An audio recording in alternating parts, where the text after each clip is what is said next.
Yang menjaga negeri ini dari disintegrasi justru umat Islam Indonesia sendiri, yang moderat, waras, dan berbudaya.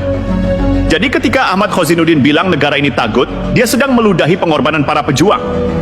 Ketika dia bilang sistem ini gagal, dia sedang meremehkan kerja keras rakyat. Dan ketika dia ingin ganti semua dengan sistem bayangan yang tak jelas, dia sebenarnya sedang menyeret umat ke jurang konflik. Negara ini bukan anti-Islam, tapi anti manipulasi agama. Dan malam itu, di panggung TV nasional, wajah aslinya terbongkar.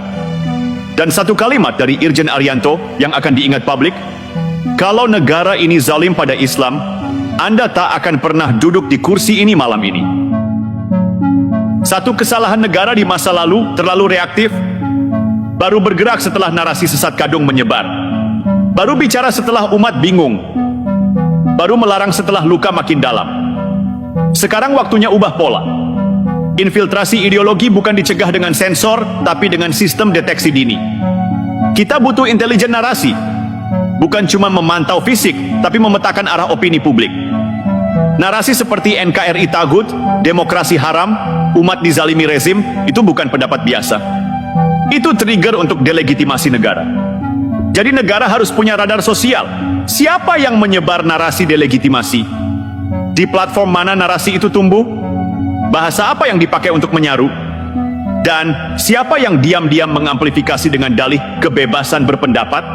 Karena ini bukan soal pendapat, ini soal niat.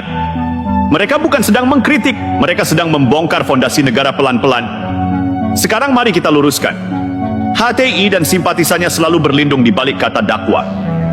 Tiap kali disinggung, jawabannya standar. Kami hanya menyampaikan ajaran Islam. Kami berdakwah, bukan makar. Ini bagian dari kebebasan beragama. Tapi mari kita jujur, ini bukan dakwah, ini propaganda politik. Dakwah tidak mengadu umat dengan negara. Dakwah tidak mengklaim kebenaran tunggal dan memvonis sesat semua yang tak sepaham. Dakwah bukan gerakan yang menyusup lewat seminar, menggiring massa, lalu menyebar narasi bahwa pemerintah adalah musuh. Dan satu hal yang harus dijelaskan ke publik, dakwah itu menyejukkan, bukan memecah.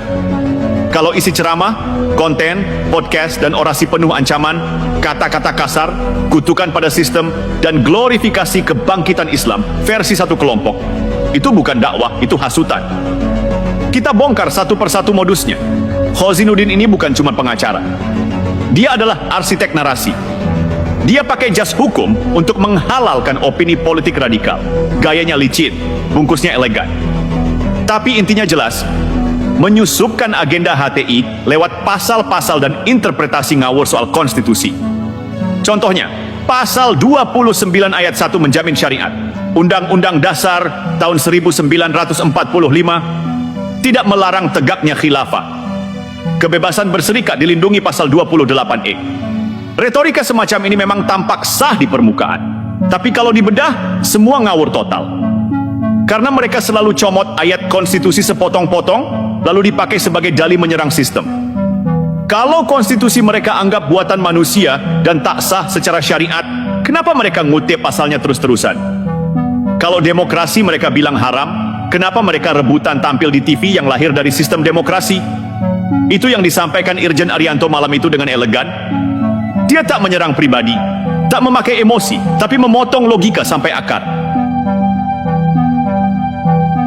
Acara rakyat bersuara malam itu jadi panggung pembuktian bahwa rakyat ingin jawaban, bukan jargon. Ingin ketegasan, bukan kompromi.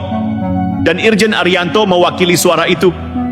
Bukan karena dia aparat, tapi karena dia paham. Negara bukan sekadar struktur, tapi janji kebangsaan yang harus dijaga.